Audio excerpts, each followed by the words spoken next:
아무 일도 없었다는 듯이 오늘 8월 12일 방학도 이제 끝났습니다. 수고들 많으셨습니다. 8월 12일 생명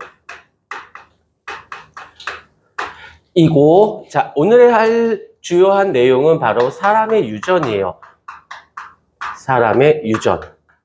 저번 시간까지 맨델의 유전 법칙을 따랐을 것이에요. 그런데 맨델의 유전 법칙은 이 사람의 유전에서 아주 다이렉트로 다 들어오기 때문에 꼭 잡아주도록 하시고, 다음에 수업이 끝났다가 아니야. 그래서 계약해서도 종종 문제를 풀려고 부를 테니까 그때 시간 맞춰서 와주셔서 할 수 있게끔. 그래서 방학 때만 딱 끝나고 없어진다라고 생각하지 마시고 필요한 거 있으면 중간중간마다 연락하셔도 됩니다. 자, 사람의 유전에 들어가도록 할게요. 이 사람의 유전에서는 먼저 누가 들어가냐면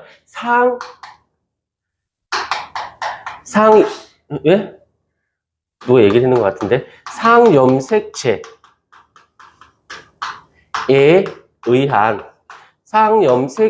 의한 유전이 있고요. 그 다음에 성염색체에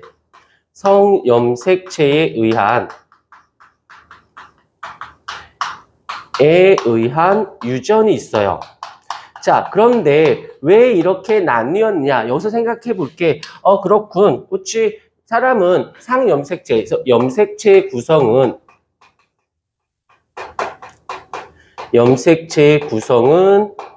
EN이 46으로 되어져 있어요. 그때 상염색체를 의한 유전은 EN이 44개로 구성이 되어져 있고요. 성염색체에 의한 유전은 EN은 2로 되어 있어서 남성일 경우에는 X, Y 해서 한 쌍을 이루겠죠. 그 다음에 여성인 경우에는 X 염색체를 따르는데 왜 얘를 굳이 나눴느냐라고 한다라면 여기서는 상염색체에 의한 유전은 반드시 상동염색체에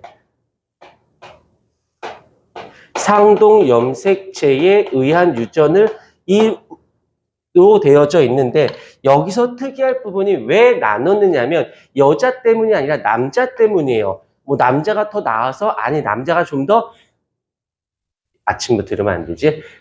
남자 쪽이 약간 달라서.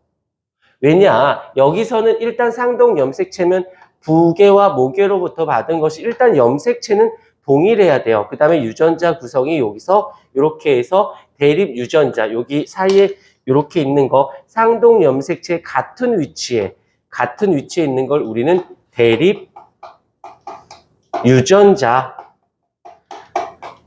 이렇게 표현을 하는 것인데 여성인 경우에는 상동 염색체가 성립을 해요. 상동 염색체. 여기서 상동 염색체라 함은 부계와 모계로부터 받은 거면서 상태가 동일한 염색체에서 여기에서 또 유전자 구성이 같은 위치에서 무엇이 존재해? 대립 유전자가 존재하기 때문에 상염색체에 의한 유전이 그 여성에게도 동일하게 적용이 되어집니다. 그런데 남성인 경우에는 상동염색체가 실질적으로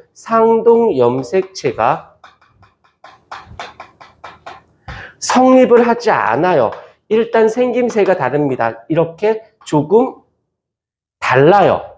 그렇기 때문에 여기선 대립 유전자라고 하는 것이 대립 유전자라는 말을 쓰진 않지만 얘를 말하기가 뭐해? 왜?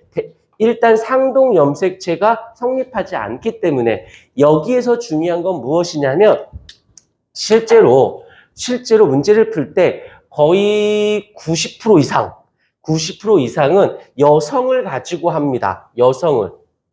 남성을 갖고 하는 경우는 별로 없어요. 그런데 너희들도 공부할 때 남성의 성염색체에 의한 유전을 가지고는 공부하지 않으셔도 돼요. 당분간은. 왜냐?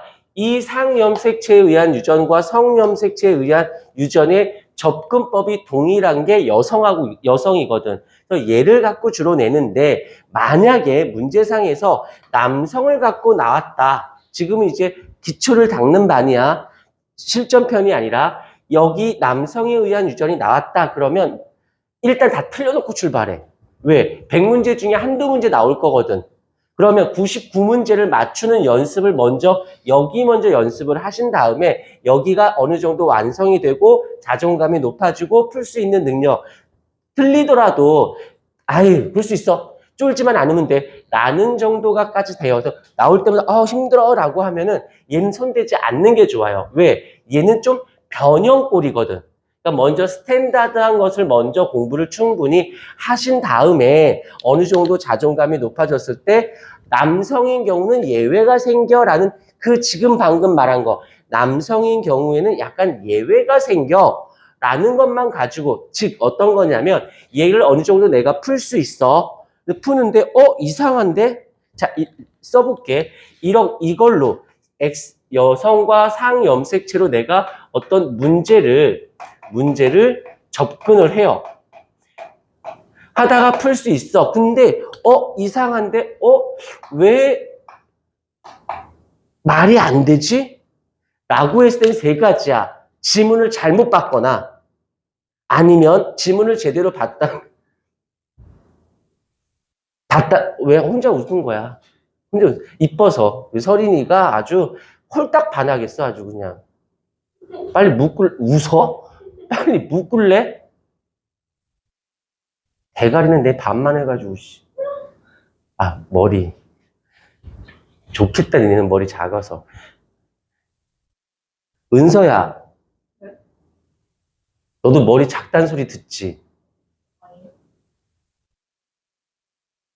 기분 나쁜데? 자기가 작은지 몰라. 그래도 지가 이쁜데 이쁜지 모르는 것들. 나는 내가 머리 큰 거 알거든. 걱정하지 마. 더 큰 사람들이 내 주위에 많아. 자, 여기를 했을 때 뭔가 이상해 라고 했을 때 문제를 내가 잘못 봤거나 아니면 돌연변이이거나 아니면 남성의 성염색체에 의한 유전이었던 거예요. 이렇게 나오는 경우가 그리 많지가 않아. 다시 거기를 가기 전에 얘를 먼저 잡아주는. 그래서 오늘 수업에서는 여기를 주 포커스로 잡고요. 여기서는 예외가 되는. 근데 여기서 좋은 점은 얘에 대한 개념은 거의 언급되지 않아요. 꼴랑 해봐야 요거 하나, 한성유전 뭐 요 정도. 남성의 성염색체에 의한 유전을 한성유전이다라고 얘기하고요. 여성의 성염색체에 의한 유전을 우리는 뭐라고 부르냐면 반성유전이라는 말을 씁니다. 그래서 지금 한꺼번에 다 설명을 해서 너희가 듣고 다 알았어 라고 하는 거는 별로 위험한 발상이니까 먼저 상염색체에 의한 유전과 반성유전을 충분히 연습을 한 다음에 얘가 나오면 요거는 그때마다 풀어주시면 됩니다. 한번 끊었다 가도록 할게요.